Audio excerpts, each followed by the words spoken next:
The tank should take him facing away from the raid with all the DPS and healers behind the boss. Main tank wants to be in front and off tank wants to be to his side because of the Void Lash ability, which is a frontal cone and will reduce healing taken by 25% for whoever it hits, which is the main tank at the start. Now this is 50% healing reduction on heroic. He will then follow that up with a shatter, at which point the off tank should taunt, keeping him faced away from everyone, and then the boss will do another Void Lash. This happens through the entire fight. Then once he reaches 100 energy, the boss will cast Surging Darkness. This will explode in a series of 3 circles, a large circle with a big clear spot in the middle, a medium circle with a small clear spot in the middle, and then a small circle that will be in melee range, and no one should stand in it. It will either go in that pattern or vice versa. That ability also happens through the entire fight. Phase 1, random players will get I-beam on them, move out of the group with this or you'll wipe the raid. A group of Celithid warriors will spawn. Just AoE these down with the boss. If they hit you, it puts a dot on you. On heroic, this dot will slow you by 50%. Phase 2 is at 65% health.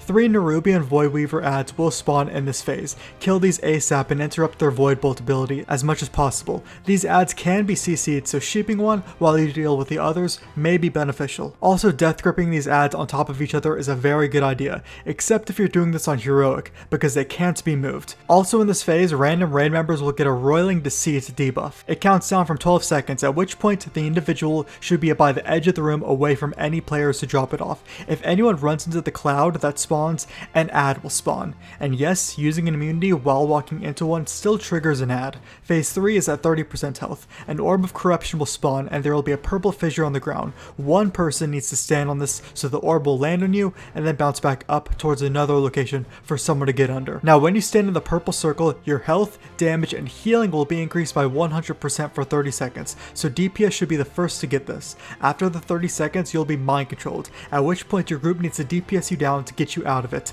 Unless you're doing this on heroic, where you want to get out of the group before your 30-second damage buff goes away, so your group can DPS you down, and instead of knocking you out, you'll die. But melee wants to get away before you die, because once you die, you'll fear everyone within an 8-yard radius. And that's the entire fight.